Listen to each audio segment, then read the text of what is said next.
Hi guys, welcome to my channel. So in today's video, I'll be working back here on the deck. And yes, you are seeing right, I'm wearing my winter coat. It is May 6th, I think, today. And here in Ohio, we actually have a chilly morning. I can feel once the sun, hits the back deck here, it's going to get nice and warm, but it's just cold this morning. So first I'm going to clean up the space, and then I have some new ideas that I want to incorporate back here on the deck for this year. Can't wait. So join me as I work back here and enjoy. So here I'm using a brush to scrub the furniture.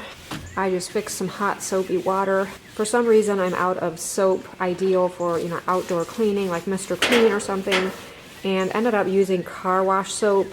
It's different for me. I've never really used it on furniture like this, but I was really impressed. It actually did a really good job of cleaning and kind of shining things up.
I feel like our back deck almost has like two sections, being that the one part is under the structure here and the other part is just in the open.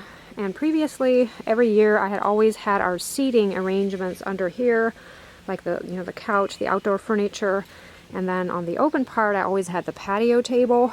But this year I think I'm going to switch it around. I kind of have a new idea that I want to try. I ended up taking the rectangle patio table with the glass top apart, and I'm probably going to donate it to a thrift store.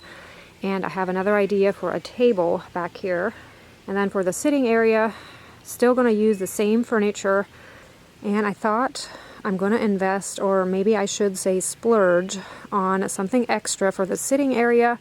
We all love to sit around a fire, and of course here on the patio that would not be safe, to start a fire here with wood in a fire pit. So I went ahead and bought one of those patio fire pits. They're actually run from a propane tank.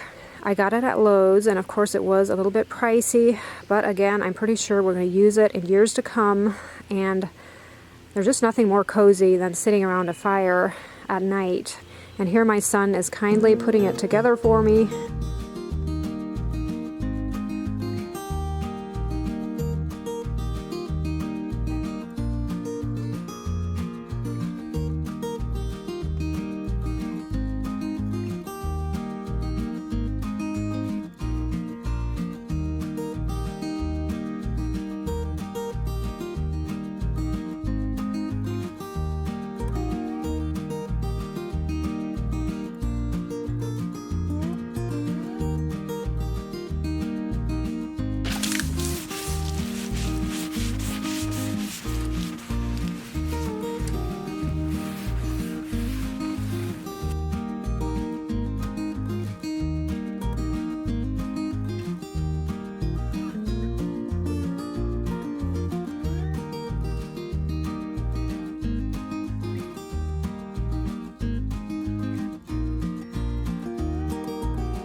And for my table idea, you guys may remember last year in one of my Trash to Treasure videos, I had taken a metal barrel and painted it and used it for the base of a table.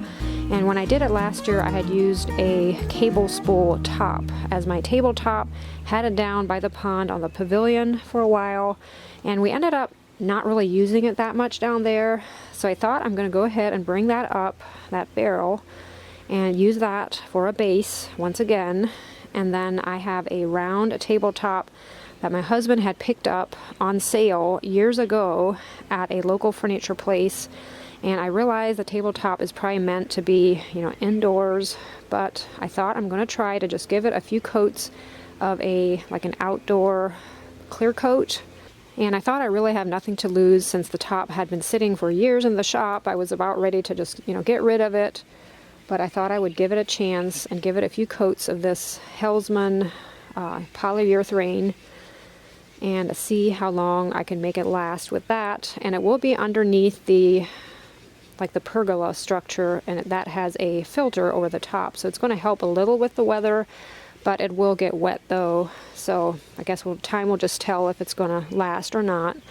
But I thought it would give it kind of a pub table look, and I'll probably use the same bar stools that I had used down on the pavilion. Those are just the right height.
I'm not wearing a mic. I hope you guys can hear me, but I quickly wanted to explain a little bit about the struggle that I had last summer with these pillows.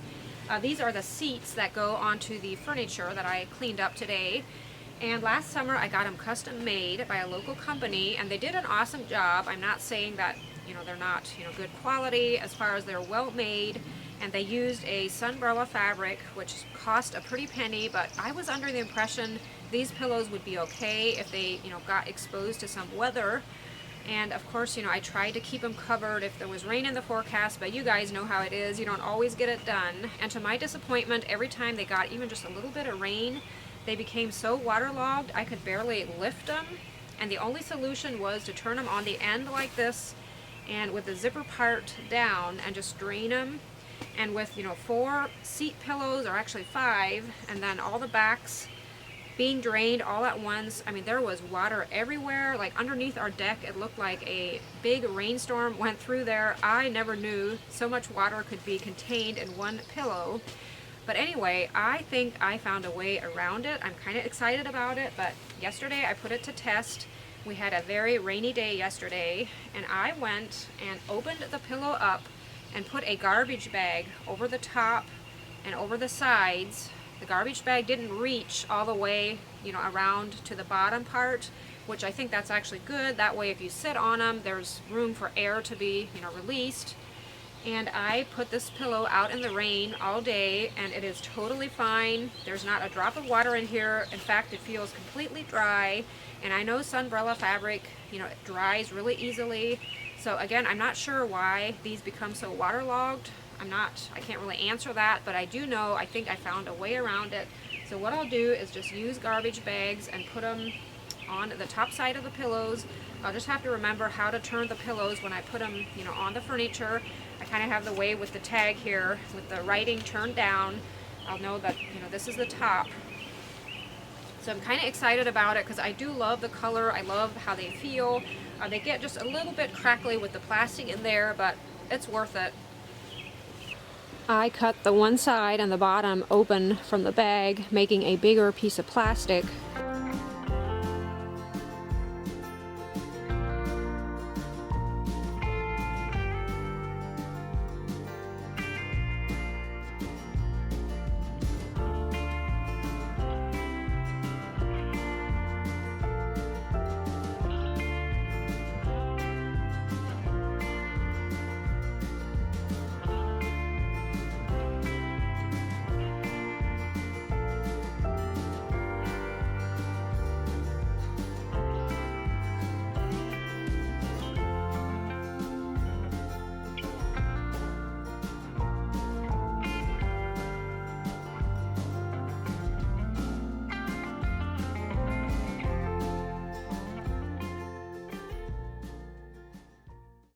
I want to fix some pots for the back deck, and here I am just going with some boxwoods that I had gotten at Lowe's, and then also I have a palm tree here, but of course this one I would need to bring inside during the night, especially with our cold nights we're still having here in Ohio. And I may eventually fix a few pots with, you know, colorful annuals, but for now I just don't quite dare with the temperatures we're having, unfortunately.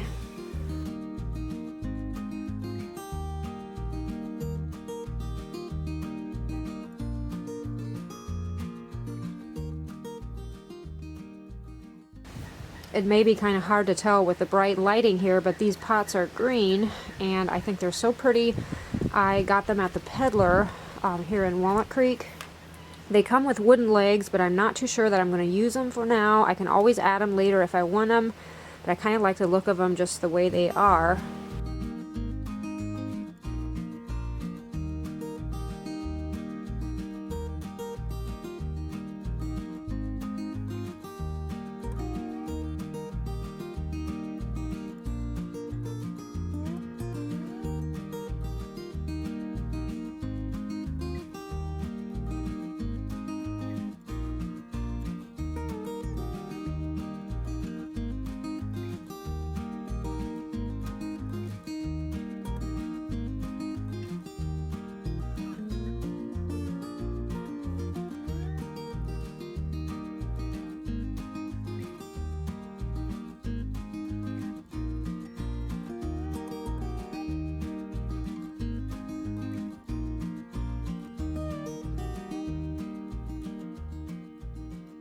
I gotta tell you guys about this mockingbird that I have. She's so smart. I have this feeder outside the window. It's right outside where I often sit to edit videos, you know, sometimes hours at a time. So I'll sit there editing and I'll feel eyes on me. I look out and she's sitting sometimes right outside on the bench or on the railing, just watching me and just begging for me to bring her some more homemade suet, which I try to keep stocked on the feeder, but it's kind of hard sometimes. Keeps them there all the time. It disappears so fast, but it's just funny how she lets me know, and then she'll sit outside and watch me through the window, go over to my closet, you know, get the suet, and the minute I turn the knob on the door, she'll fly just a few feet up into the tree, and then I'll put the suet on the feeder, and then the instant I turn my back, basically, she is on there picking away. I feel like I could probably hand feed her if I take the time to just stand there, you know, with a little glob of suet on my hand, but she's so smart. And then sometimes even if I'm, you know, washing dishes, which that's the next window over, it's also along the front of the house, you know, where the railing is at, but I'll be there washing dishes and suddenly she'll be hopping right outside that window and then kind of desperately hopping over towards the feeder and back at me so I can see her, back over to the feeder, just definitely telling me she wants suet. So cute and smart. I feel like I should give her a name. Haven't really thought up of a good one yet. I dug out a few Annabelle hydrangea starts that I want to put in pots, and I know I have, you know, big starts here.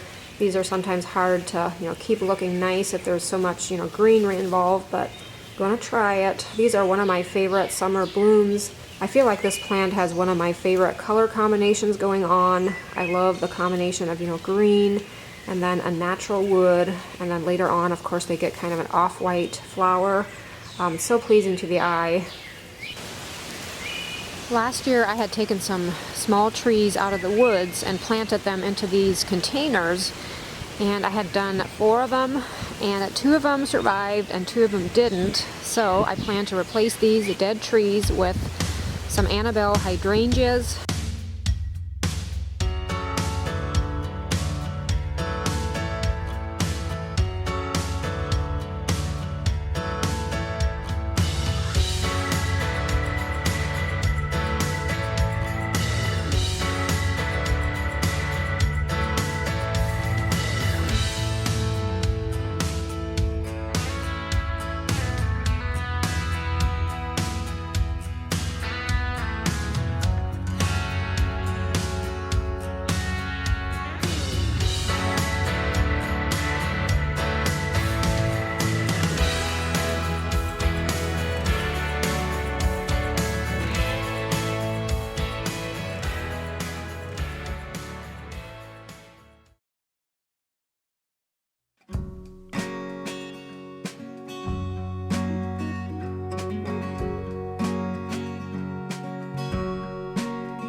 I am loving this rug. I got it from Amazon, and it's always scary to me to get some of this online stuff because, you know, you can't really see it in person before buying it.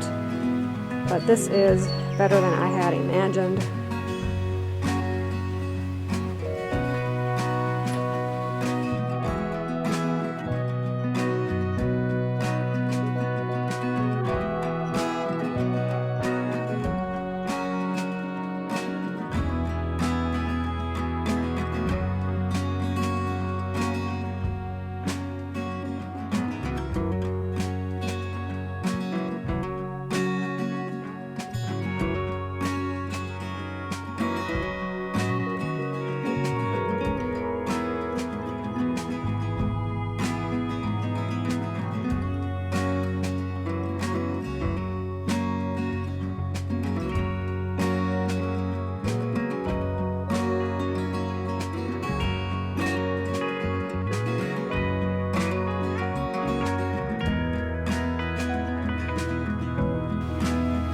I discovered that I'm able to remove the skirting, the square skirting on the tabletop, so I'm going to go ahead and do that. I think it'll look much better without, being that the base, you know, the barrel is round.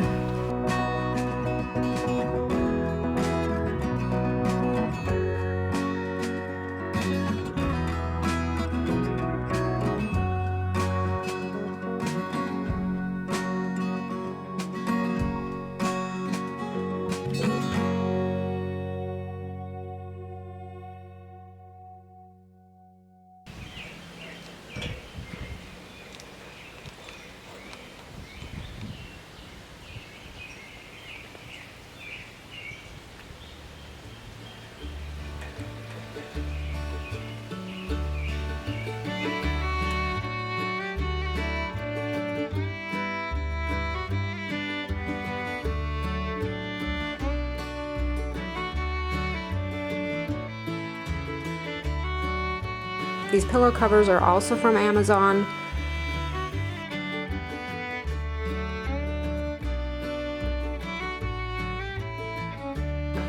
I picked this pretty throw blanket up at the Peddler. I really like the feel of it. Feels like a good quality fabric, and it's heavy enough that it actually, keeps you warm. It's not just a lightweight little blanket. So pretty. I, of course, felt the sound of water would be just the perfect touch back here. Still have this fountain from Amazon. Some of you may remember me using it in a previous video. It's so handy. You can just set it on any container and you have an instant water feature. I will link it down below in the description box in case you're looking for something like this.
I wish you guys could somehow come join me in this space that I'm sitting in. The sound of the birds, it's almost like I'm in the treetops with them.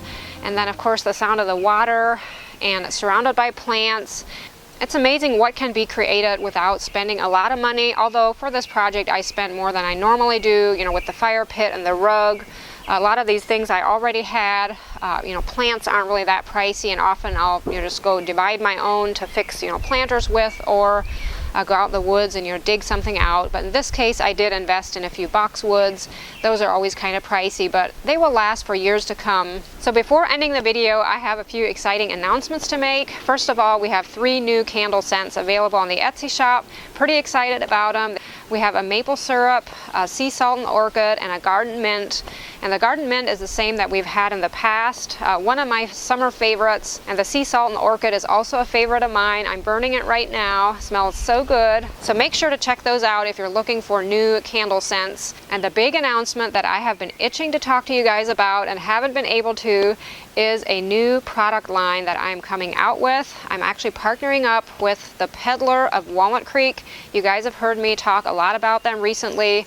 I'm so excited to work with them. This new product line will only be available at their store and on their website. What we're doing is getting some local companies to make some products for us and then putting my logo on them. In a way, it's almost like Magnolia Home or Pioneer Woman, just on a teeny tiny scale compared to them, but it's kind of like that, which that has always been my dream to do something like this. I'm really excited about it, and I love the idea that we can get, local companies to make these products for us. At this point, I don't have a lot of product information that I can share with you guys, but that is coming up in future videos very soon. But I can talk about the t-shirt that I'm wearing. It's one that I designed, and it is available on the Peddler's website. One of my favorite scriptures, Colossians 3:23. So if you're interested in purchasing one, make sure to visit their website. Again, I'll link it down below in the description box. What I really love about this shirt, besides the scripture that's on it, is how soft it feels. It's not that stiff, scratchy material that t-shirts sometimes are. It's just nice and soft, and it does have the White Cottage Company logo on the sleeve. I love that. One last thing I quickly want to mention before ending, then I promise I will end the video, is the Vintage Fair that is coming up June 12th. It is held at Walnut Creek Furniture. It's in the field beside the furniture store, and I will put their address down below in the description box in case some of you are interested in coming. And for those of you that have been following my channel for a while, know that I had a bad experience a couple years ago where I went in and set up all my things, had just finished setting up my booth, and a storm came through and just literally blew everything apart. So I'm kind of scarred. I won't be having a booth there, but I will be at the Peddler, which is just basically next door to Walnut Creek Furniture, just down the road a bit, and I will be there with some of my new products, and I'll be doing a meet and greet. So I'm so excited I would get to meet some of you guys. I'm a little nervous, but definitely excited. I'm planning on being there Friday night and Saturday morning, and I will have more details in future videos in case any of you want to plan a trip to Holmes County, Ohio. Trust me, there's so much to see here. Besides, the Vintage Fair, of course, that weekend. There's many other attractions in the area. Just Google it. You won't be disappointed. As always, guys, thanks so much for watching. I appreciate all of you. I hope you're having a great day, and I look forward to seeing you in the next video. Bye.